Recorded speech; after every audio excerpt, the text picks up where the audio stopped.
Fix Washington. The state seems to be going in the wrong direction. We set a new record for violent crime. From theft to murder, crime was up in Washington state last year. More than 16,000 thefts in King County. An inside look under the dome. We saw the largest increase in fentanyl deaths of any state last year. The scourge of fentanyl, and too many kids have died. King County recorded its 400th overdose death of the year. A podcast from Washington House Republicans. We have the fourth highest homeless rate in the state. Tents and trash mark the entryway to what neighbors call an extensive homeless camp. An inside look on what matters most to you. The highest price of gas of any state in the country. For yet another week, our state has the most expensive gas in the entire country. We need to fix Washington. Fix Washington. Now from the state capitol, here's Hanna Scott. Hello, welcome to the Fix Washington podcast, brought to you by the Washington State House Republicans. I'm your host, Hanna Scott. We're really excited to bring you Season 2, Episode 1 of the podcast. We're going to cover a lot of ground in our weekly episodes this season, from budgets to rent control to guns and all kinds of other topics, as well as introduce you to all of our new members, and there are many. First, let's talk budget. Thanks for joining us. Thanks. Thank you. All right. So we're all like, thanks for having us. Thanks for having us today. What a shock, we're all in town together. So we are, unlike previous years in recent memory, we are dealing with a budget shortfall going into this 2025 session. Representative Couture, you are the new ranking member on the Appropriations Committee, which handles all of the budget-related issues. But a question for all of you, how bad is this shortfall really? What's the real situation? Yeah, I mean, it's definitely a problem. Right now, Democrats have went on a wild, reckless spending spree. They created a lot of programs that, frankly, a lot of which haven't even been stood up yet or can't fulfill. There's like a solar program. We haven't produced a single solar panel from it yet. You know, we had a massive surplus just, you know, a handful of years ago, and they squandered all of that and went far and above and beyond. And now they want to raise, you know, taxes to cover their negligence in budgeting and their reckless spending spree. There's numbers being thrown about like $16 billion. Governor Inslee mentioned that. That's just totally mythical number. It doesn't really exist. It's nobody really believes in that $16 billion number. The number I think is probably more like $7 to $10 billion, which still presents a pretty enormous problem. But the reason some politicians in Olympia and sometimes the media want to keep increasing that number is to try to create a bow wave as an argument for more taxes. We don't have a revenue problem, we have a spending problem. Our tax receipts in the state of Washington have went up 103% in the last decade, and we have raised taxes and fees as a state over 50 times in the last decade. We have record revenues, and right now people are suffering at home on the ground. And we need to make sure that when we do spend state funds, it's for our priorities of government, things we're supposed to be doing, our constitutional duties, our key core functions of government, and that the money is actually getting to the people who actually need that help. It's not happening right now. Right now, the money is going to those who are well-connected, what I call elites in Olympia, who know all the different players around here, and they're getting funding. Is almost essentially a big grifting operation. Yeah, just to add a little bit to that, and Travis is right on the money. This is entirely self-created. I've talked to a lot of my constituents, and they've said, oh man, what happened? What's going on with revenues? Because when they hear budget shortfall, they assume that revenues have gone down. And so part of my job, and I think our job, is an education campaign for the general public to know that the state is just outspending itself. And so that's something that people need to keep in mind. And I would say my constituents, like Rep. Corry talked about, are very, very concerned because when they hear of this budget shortfall, they're thinking that taxes are going to be increased and it's going to affect their bottom line. And I think a lot of the what we're hearing right now is what would be on higher level people, be wealth taxes, those kind of things to help our budget shortfall. But those bills do not maybe have the support of the incoming governor, which we're hopeful for. So the one big tax increase that they're trying to impose right now would be to increase the property taxes at a local level, which again hits our middle class. And so I think that's a big concern that they have right now for my constituents. And I think what we hear from most Washingtonians at this point is that for years now, is that they want property tax relief because people are being property taxed right out of their homes in some cases, right? Any chance of that, as far as any of you three can see? Relief, that is? I have not seen anything from the majority party that wants to provide tax relief. Now, they'll claim that they're going to have more programs and services for people, but that's not tax relief. That's just redistribution. And whenever I hear some of our colleagues talking about needing to tax the rich or our tax system is regressive, they never address that regressivity by lowering taxes on people. It's always taxing somebody else. And I can't speak for these two, but I know with my constituents, especially those that are, struggling to make ends meet, they don't care that what somebody else's tax rate is. They want their taxes lowered because they want to be in charge of their own life, their destiny, and their spending. We have a big affordability crisis right now. It's harder than ever to afford just the natural living for our families here in Washington State. We have some of the highest housing and rent costs. We have some of the highest gas and grocery costs in the nation. And we've proposed tax relief bills such as no tax on diapers and baby products for young moms and parents who are struggling to raise their kids, and it's very expensive. Sometimes over $1,000, $2,000 a year they'll just spend in sales tax alone for absolute necessity type products. And just to go out to have a bite to eat for prepared foods like a meal. We want to also give tax relief there. We think people should be able to have a meal and be able to eat and be able to put diapers on their baby and make sure that they have all the car seats and safety products and things of that nature that you absolutely need. So those are forms of tax relief that our caucus is proposing this session. And frankly, as Chris pointed out, those sales taxes are the most regressive in our state. And by lowering those, we help out working families and at their times of most need, but also we lower the regressivity of those taxes upon them. Creating a tangible relief for some of our folks in Washington. Rep. Connors, you mentioned, I think, our new governor, Governor Bob Ferguson, is not necessarily supportive of some of the tax proposals we saw from our now former governor and some of the majority party. I believe what our new governor also mentioned was, look, we have something of a spending problem, likening it to kind of a household budget situation, right? Yes. And that's really what we see here, right? So if I can't afford my new boots, I don't go out and find somebody to tax to go buy my Neiman Marcus boots. I do something else, right? And that's kind of the situation we're dealing with. Sure, and I appreciated what he said yesterday. What I didn't hear him say was not to add any new taxes. Like that would be maybe a last resort to him, would be to add new taxes. Things that I was encouraged by yesterday that he said was trying to have his agencies start looking at cuts.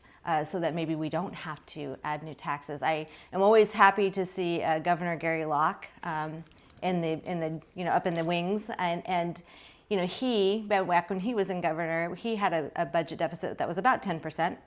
Similar to what we're facing right now, and he was able to, cut spending by using priorities of government, which Rep. Couture sponsored a bill, which I co-sponsored with him on priority of government and balanced spending. And Governor Locke was able to stabilize our state and stabilize the budget without increasing new taxes by introducing priorities of government, which is something that Washington State is known for and looked at around the country for what we can do in that area. And it would be nice if we actually got back to that. And if I recall, former Governor Locke was celebrated for that handling of that particular budget situation, while Rep. Couture, your priorities of government bill, as far as we know, is not going to get a hearing this session. Am I right? Yeah, we'll see. I mean, there's frankly aspects. It's House Bill 1225. It does three essential things. One, it says that you can't spend more than you project to take in. Novel concept. What? And the governor actually, the new governor, Bob Ferguson, actually pointed this out in his maiden speech yesterday, that we shouldn't be always expecting revenues of 4.5% when we never have revenues actually of 4.5%. And what that actually means for people who maybe don't follow the budget process is it just gives the ability of the majority party to create more new programs that they won't be able to pay for in the future. And so just like the family budget, you got to know what your income is, and you can't plan to spend more than what you have in income. It's pretty common sense. It's not like the state of Washington has a credit card that it can run up. And so at the end of the day, April's exactly right. The rest of the bill goes into priorities of government. We should fund our paramount duty of K-12 education. We should fund public safety in our courts before we fund the little pet projects of everyone else around here. And I'll just say that 20 to 25% of state spending is non-mandatory. And if you think about 72, or if the Governor Inslee's budget were actually enacted, it would be $80 billion budget. 20 to 25% of 70 to 80 billion is a lot of money. And so we've had exponential growth of our spending in our budget over just the last handful of years. And at the end of the day, we need to be able to rein in our state agencies. That's an enormous amount of cost. We found out that 6% of what state agencies spend is probably around $4 to $4.5 billion worth of cash. And sometimes if you're like a budget at home, a family at home, and you have to take a 10%, a 6% cut in your spending, that seems like a reasonable haircut to take when times are tough. But the state needs to be able to take that haircut too. We might have to go a little bit deeper than that. But at the end of the day, we have a large bureaucracy. Another thing the new governor pointed out, that we're not here to have large bureaucracies that don't work for the people. They're supposed to be efficient and work. And by cutting some of the bureaucracy, we can keep intact some of our core key functions of government. And so the third part of that bill, House Bill 1225, is to do zero-based budgeting. Much like every Fortune 500 corporation does, make agencies account for and explain why they need every single dollar of the taxpayers' money before they go off and spend it. And then some performance metrics, right? Some accountability. Yeah. Exactly. Let's make sure it's working, because that's really not happening with this. It's not happening at all. The way we've budgeted has been, well, here's what you did last year, here's what we think you'll spend more on, and what are the new programs you want to do. So it's really good, and it's a refreshing opportunity with a new administration bringing in fresh set of eyes, people into these organizations that can hopefully look at achieving that vision. And one of the things that we've been very vocal with and very open about with people is that we're going to work with the governor on areas where we have commonality and agreement. And a lot of what he said yesterday around, whether it was, but fiscal responsibility, funding more police, getting out of the way with regulations, those are the type of things where he can count on the Republicans to support him, because those are ideas that we have and that we like, and we're not going to be an impediment just because he's a Democrat governor and we're Republicans. We're going to be there to support those ideas. While at the same time, I think it's fair to say when we have key differences, we're going to be there to vocally support those and represent our constituents and how we feel things should be run. Yeah, absolutely. We're here to govern, and there's obviously some political ideology involved. We have our caucus has our agenda, but at the end of the day, our main mission in life is to make life better for our constituents on the ground. And if that means working with the other side, reaching across the aisle when it makes sense and it's going to benefit the people of Washington, that's exactly what we'll do. So Rep. Corry, before becoming deputy leader this year, congratulations on that, by the way. You were the ranking member on the Appropriations Committee, and both Rep. Couture and Rep. Connors, you also serve on the Appropriations Committee, and have for the last couple of years at least. So in the past, when it comes to the operating budget, how much of a voice have you had as the Republican members of that committee? Well, it's changed a lot, and I'm hoping that Travis will kind of continue that trend. When I started working with the chair, I really said we want this to be, a team effort, right? We're part of the state's governance. We represent, 40% of the people of the state of Washington. They need a voice too. And so it's not what we want. It's not quite what the Senate has done in years past, where we're at the table the whole time. But I think we're moving in the right direction. And I wouldn't be surprised if, now that we're facing some challenges, they'll want some more partners in the room, even though we've been warning them for the last several years that this was coming. And unfortunately, those weren't heeded. But now that we're here, listen, this is a problem we're all going to face as Washingtonians. It's something that our constituents have elected for us to go get it done, regardless of political party, and frankly, regardless of whose fault it is. It needs to get fixed, and we'll be there to fix it. And I'll ask this question of the three of you. I'll start with you, Rep. Connors. In a situation like this where we do have a budget shortfall, what is the And as the House Republican Party, we are in a fairly significant minority. What is the biggest challenge, or what are the challenges in creating the next operating budget? Well, I think first having a seat at the table, like we just discussed. The other is we really have to sharpen our pencils and be watching every item in the budget. Tonight, Rep. Couture and I start budget briefings, so we'll be in budget briefings for the next few weeks for hours every night when everyone else goes home.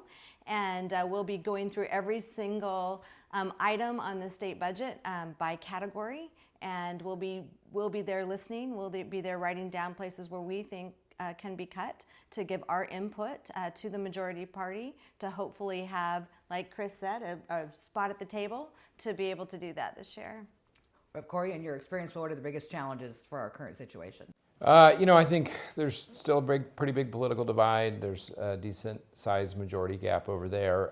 And if yesterday's response to their own governor, which was cold, to put it nicely, is any indication, I think the bigger challenges are going to be between their more progressive members who think that businesses only exist for tax revenue and that the best ideas come from the government, which we obviously disagree with. So I think that'll be where the biggest challenges will be.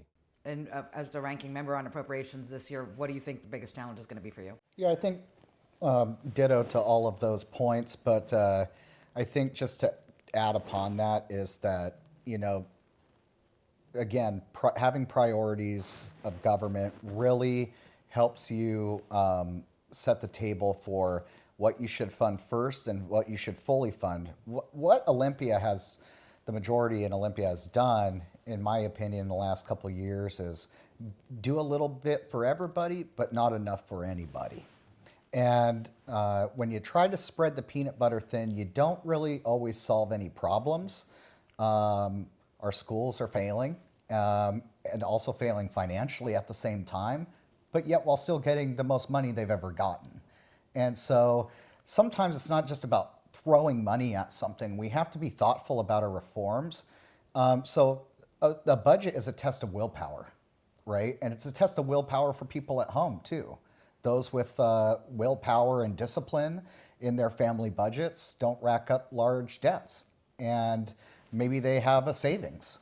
We should not be rating our savings, our rainy day account, and risking our credit rating to pay for something that is not an emergency. It's just a self-inflicted wound by negligent budgeting. And so there's some dangers ahead. And there's going to obviously be some vastly different opinions between the governor's office, his own party in the House and Senate, and us at times. There's probably going to be points of alignment between all the four corners in the governor's office on certain things. But at the end of the day, I think what the public truly cares about is not always exactly how the sausage was made, but what was the end result? Yeah. Did my taxes go up? Is my budget now shrinking because of that? Am I able to afford having an extra employee in my small business when they raise B&O taxes 20% like they have proposed?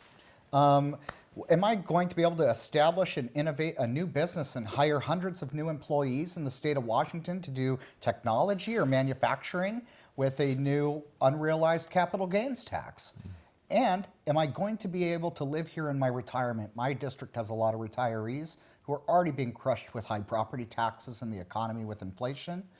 And with a potential 3% increase in property taxes, can they even live here? How will they survive and then go buy the most expensive groceries and gas in all of the nation? And so these are threats, and they don't necessarily care maybe always Republican or Democrat or how the things got made, but what was the end result? Did my taxes go up? And if they did, was it because we had a reckless amount of spending in the budget that was unnecessary? And nothing, in my opinion, drives people wild, voters, constituents wild in Washington state, much like budgeting and taxes.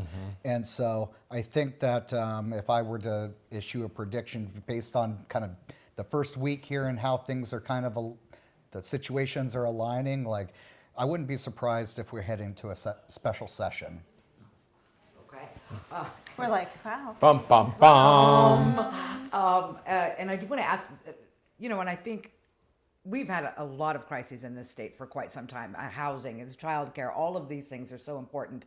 And we're in this budget shortfall. So there's not a lot of money, I think, to be diverted to trying to help fix these issues and get certain things that we want. But that doesn't mean that we can't work on maybe regulation, other areas, right?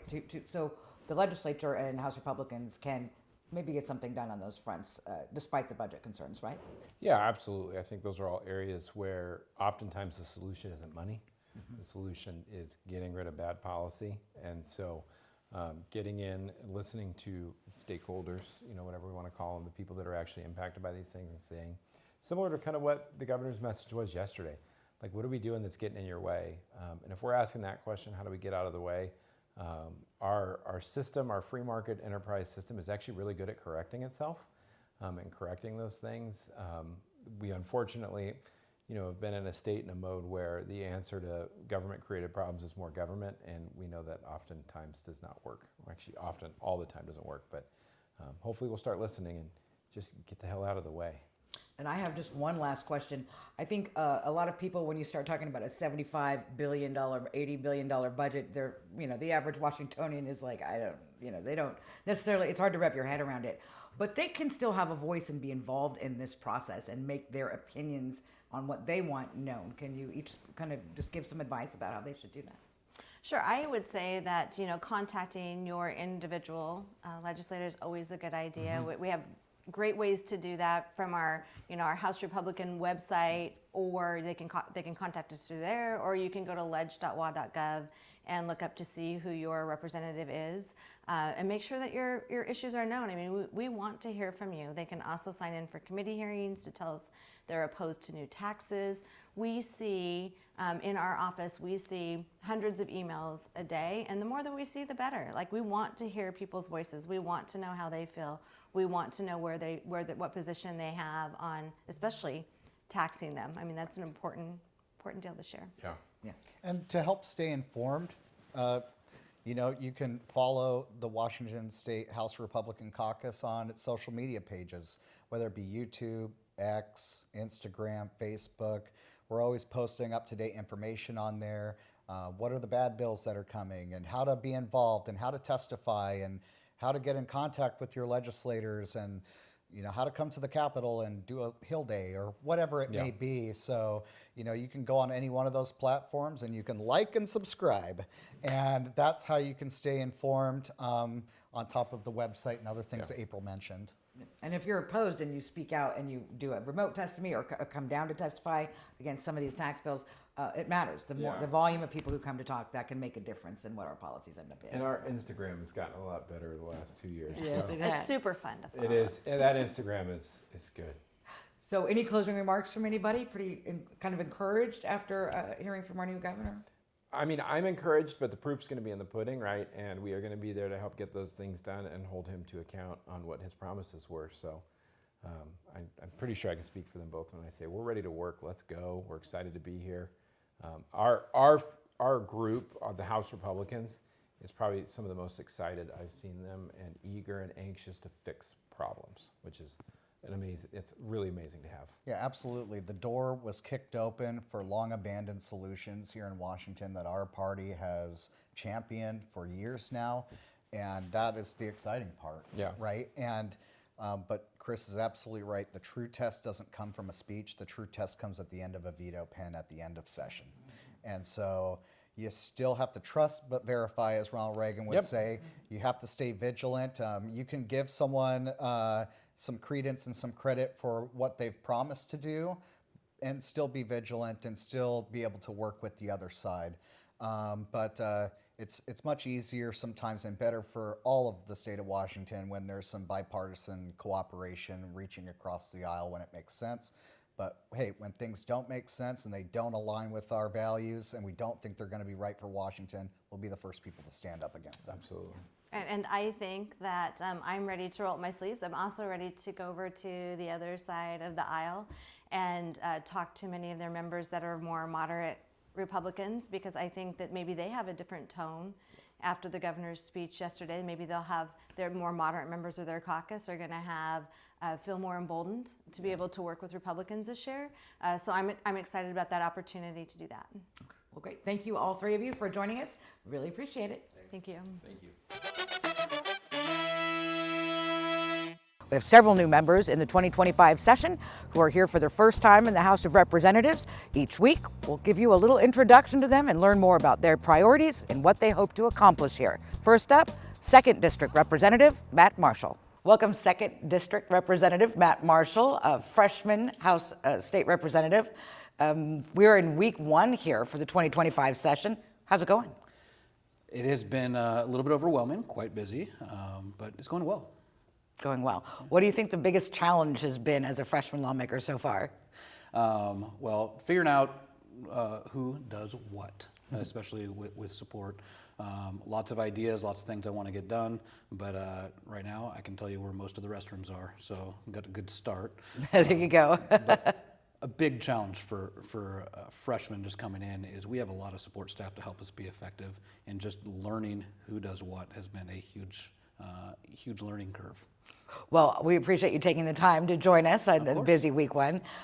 What are your priorities coming into the 2025 session? So over the last decade, last few years, specifically since COVID, the communities across the state, they've been struggling. They've been struggling with increased prices, inflation, rampant crime. Right now, there is so much going on that trying to narrow it down to just a few issues has been difficult. My committees are where I'm going to be focusing most of my effort. So in education, as a former school board member, I am wanting to address the funding mechanisms. Right now, we pay a ton in Washington to fund our schools. However, our results are not where they should be. And we need to find a way to look at how we're funding the schools and what some of the requirements are so we can make sure we're getting a return on the investment. We have enough money. We just need to make sure it's appropriately spent. Some accountability, perhaps, yes. You're also serving on the Health and Wellness Committee, and you've got quite a bit of expertise in that area, too. Yeah, I've worked in medicine my entire adult life. So I was an EMT early on in life, joined the military, spent time as a medic, laboratory technician, went to PA school. The last 12 years has been as an orthopedic surgery physician assistant. So you know how broken the medical system is. Yes, and again, there's a lot of problems here, and trying to figure out where we start is proving a little bit overwhelming in itself, but making sure that we have affordable health care with good access, and then mental health care. Right now, that is where a lot of my initial focus is going to be, is in the mental health space. Where we just don't have enough providers in this state to keep up with the need, and with the drug addiction issues throughout our state, which leads directly into the crime issues. If we can find a way to have access to mental health care so people who need services can actually get those services, I think it's a good starting point. It's so when you start to talk about some of the big issues facing the state, there are so many that are so overwhelming and large. There is so much, pardon the pun, that needs to be fixed, right, in Washington state. How do you start that? Like, how do you figure out where to dive in? Low-hanging fruit. The things that are a quick bipartisan fix are an easy starting point. My first bill, which we'll have a hearing on next week, just adds mental health providers access to the state library and resources. Nice. So that was a non-controversial issue. It costs the state and the taxpayers nothing to add, but may be able to help deliver a good, tangible, measurable benefit to the providers and the person seeking mental health care. That's great. So that's a starting point. With the larger topics, continuing to familiarize myself with all of the invested parties, all the stakeholders, and see where we can make changes. Priority 1 is what is best for the people, and then 2, what is not going to create any new taxes or burden the state when we have a spending problem as is. Speaking of spending problems and taxes, your third committee is serving on the all-important House Appropriations Committee, which of course takes up the operating budget and the related bills. We're in a shortfall, going into a shortfall this year. It's an interesting year to start that as a freshman lawmaker. Where do you stand on the taxes issues that we've seen quite a bit of proposals for? So I will never support anything that increases the tax burden to the citizens of Washington. In fact, I plan to see where I can help make cuts for the residents. So that's the starting point. We do not have a budget shortfall. We have a spending problem, and we have overspent our budget. And just like I would do with my own household, when I can't make ends meet, I start looking at the unnecessary items and start cutting them out. I don't go get a second job, or maybe in this case I do, but for a different reason. Right. And then finally, so whether you are here for just your 2-year term or for another 20 years, what do you hope your legislative legacy is once you're gone?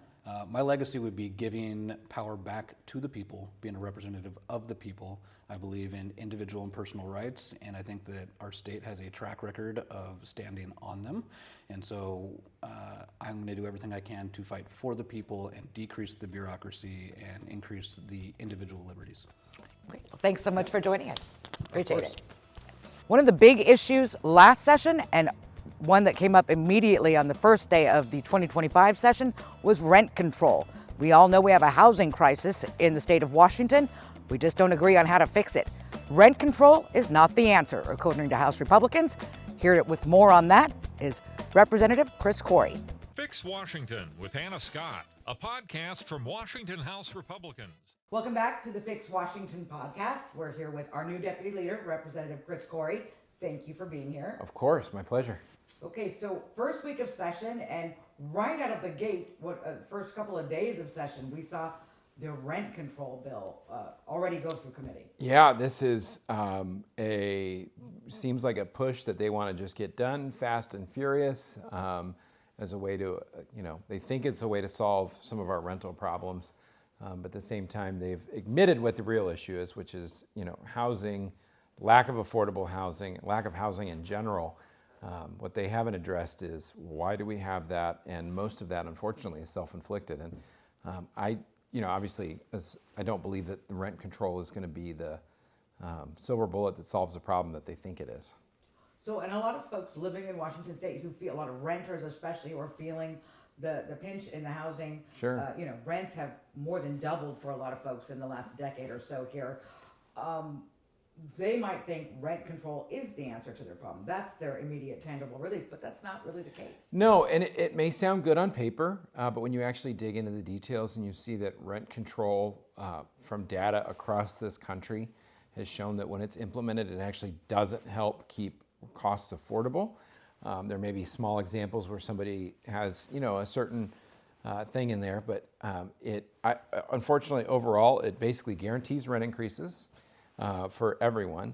It makes it harder for people. Let's say you had a bankruptcy. Let's say you struggle with something and you're looking for a chance. Landlords are going to be less likely to rent to you. They're going to have stricter standards because they can't afford to have any mistakes. They can't afford to take those chances with people. That's going to hurt them. And it's also going to de-incentivize future development. Why would I risk putting capital into building apartments, multifamily housing, condos, towns, whatever, when I won't even be able to recoup my investment? So what we shouldn't do rent control. What we should do is say, okay, what is working in other states? What is actually driving down rent costs? And the answer is actually quite simple. It's the free market. It's letting developers develop and build, and it takes a little bit of time and effort, but you will see rents actually decrease when there's more competition in. Lack of supply Yes. is the issue, right? Yes. And rent control isn't going to fix that. It's going to hurt No, that. it'll actually constrict supply more. Yeah. If you want to increase supply, we need to reduce our permitting fees. You need to reduce our zoning, our impacts. You need to get out of the way. You need to open up more land for development. Right now, we've got a bunch of laws in place that really hem where you can grow, and that has been one of the big causes for having that problem. So realistically, if we get out of the way, a lot of this will naturally fix itself. Now, it's not, again, nothing is ever perfect, but we've caused a lot of this mess with bad housing policy here in the state. And Republicans were barely able to stop the rent control bill from passing last session. Do you think they can stop it this year? I think it'll be a challenge again. I think we've heard from some people that are, on the other side that are with us on this. Politically, I don't know if they're willing to stick their necks out. What we've seen is that rent control seems popular with people on paper. They actually don't like it when you get into the details, but oftentimes we do stuff here for the optics, not actually the underlying policy. They just want a good press release. So. So do we see any legislation so far this session that might address some of those other things to increase supply? Yeah, so we've got a variety of things that are being proposed or have been proposed, and of course I don't have the bill numbers off the top of my head, but we're looking at making it easier for developing multifamily tax credits, other things we can do to get out of the way, and then obviously we need to work with our localities, our cities and counties to figure out what regulations they're required to have that we need to get out. And just start chipping away and saying, all right, we're done. We're going to get rid of these things. You've seen it happen in California, right? With the fires. Gavin Newsom is now suspending all these rules that make it hard to build. And I'm going, the fire is not physical for us, but we're seeing it, it's a proverbial fire. Let's do the same thing and get the heck out of the way. And again, you will see the growth and development, and you will see that competition driving down prices for people. So something to keep an eye on. Absolutely. Hopefully. All right. Well, thank you so much, Representative Corry. Thanks for having me. You bet. Thank you, Representative Corry, and thank you all for joining us for the Fix Washington podcast. I'm your host, Hanna Scott. Join us weekly, every Friday, for new episodes. Next week, we'll talk with Representative Jim Walsh about some of our new gun law bills, as well as new bills to strengthen our hate crime laws in Washington State and how House Republicans feel about those bills. And we'll meet yet another new member. We'll see you then. Fix Washington with Hanna Scott, a podcast from Washington House Republicans. Go to our website, houserepublicans.wa.gov. Find us on Facebook, X, Instagram, and YouTube.